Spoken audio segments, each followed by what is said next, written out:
Radio city originals, तत्व सत्व etcetera.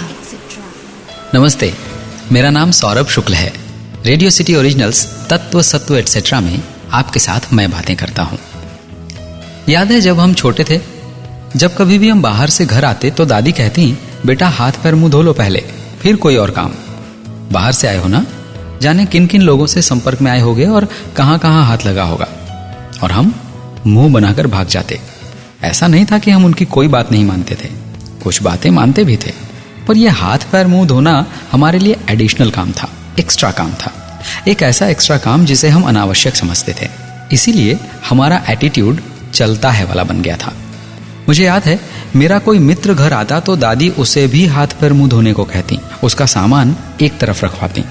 हमें लगता ये कैसा व्यवहार करती हैं दादी, वो मेरा मुंह देखता और मैं उसका, फिर मैं बेचारा सा मुंह बना देता और हाथ पैर मुंह धोकर ही वो अंदर आता। आज दादी और दादा की ऐसी अनेक बातें याद आ रही हैं, वही सारी जिन्हें हम ओल्ड फैशन्ड या अंधविश्वास के रूप में कैटेगराइज कर देते थे। आज बाहर से घर पहुंचकर हाथ पैर मुंह धोने से काम नहीं चल रहा, हम नहा रहे हैं, सामान एक कोने में रखते हैं, है ना। एक बात और याद आई, किसी का जूठा न खाने वाली। वो कहते जूठा खाने से वायरस या जर्म्स ट्रांसमिट हो सकते हैं। आज उनकी बातें एकदम सच निकली। हम दोस्ती यारी में उनकी बात पर ध्यान नहीं देते, जबकि वो वैज्ञानिक बात करते थे, धर्म की पुस्तकों का रेफरेंस देते थे। दादा कहते थे, यदि किसी ने ऊपर से पानी पिया और उस बर्तन में यानी ग्लास या लोटे में या बॉटल में पानी बच गया हो तो उसे दूसरे को नहीं पीना चाहिए, स्वास्थ्य के लिए हानिकारक हो सकता है। आज थोड़ा थोड़ा रियलाइज हो रहा है उनकी बात वैज्ञानिक रूप से सही थी। एक और बात याद दिलाता हूं, आपने अनेक पूजा विधि में भाग लिया होगा, आपने ध्यान दिया है, उन विधियों में कई बार पूजा करवाने वाले पुरोहित हस्तम प्रक्षाल्य कहकर पूजा करने वाले व्यक्ति से हस्त प्रक्षालनम यानी हाथ धुलवाते हैं। खास तौर से तब जब आचमन या प्राणायाम करवाते हैं। उसके बाद आचमन में क्या होता है, हाथ में लिया हुआ जल पी जाना होता है। हाथ का जल पीकर हमने हाथ जूठा कर दिया तो धोना तो होगा ही ना। हमारे मुंह का सलाइवा यानी लार अवश्य हमारे हाथ में लगी होगी। हाथ नहीं धोया तो उसे हम हर सामान जिसे भी छुएंगे उससे वायरस या जर्म्स ट्रांसमिट कर देंगे। दूसरा है प्राणायाम, जिसमें हम नाक को अपनी उंगलियों से पकड़ते हैं। प्राणायाम की क्रिया करने के तुरंत बाद हाथ धोया जाता है। आज सभी कह रहे हैं नाक को बार बार हाथ नहीं लगाना है, लगाया तो हस्त प्रक्षालनम हाथ धोना होगा।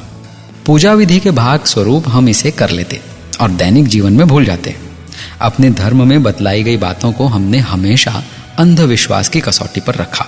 आवश्यकता है विज्ञान की कसौटी पर रखकर उसका पालन करने की। आज हस्त प्रक्षालनम इतना बड़ा विषय हो गया है कि टीवी, रेडियो, अखबार सभी माध्यमों पर इसका व्यापक प्रचार किया जा रहा है। आज हम संक्रमण के डर से हस्त प्रक्षालनम के प्रति जागरूक हुए हैं। हमें मर्यादा का ध्यान रखकर जागरूक और आदतों के प्रति उत्सुक होना होगा। आप एक बात जानते हैं, विश्व हस्त प्रक्षालन दिवस भी मनाया जाता है 15 अक्टूबर को। वर्ल्ड हैंड वॉशिंग डे ऐसा मनाया जाता है। और मध्य प्रदेश ने तो Guinness book of world record में इस दिन का एक वर्ल्ड रिकॉर्ड भी बनाया है। हस्त प्रक्षालन से लेकर दंत धावन, दंत धावन यानी रोज सुबह हम करते हैं ना ब्रश, वही दंत धावन, शौच क्रिया इत्यादि अनेक क्रियाओं के लिए नियम बताए गए हैं, डूज एंड डोंट्स बताए गए हैं। तत्व सत्व एक्सेट्रा में आपके साथ धर्म, विज्ञान, धर्म के प्रसंगों, कहानियों और उनके जीवनोपयोगी तर्कों और तथ्यों के बारे में बातें करता रहूंगा। सौरभ का नमस्कार। रेडियो सिटी ओरिजिनल्स, तत्व सत्व एक्सेट्रा।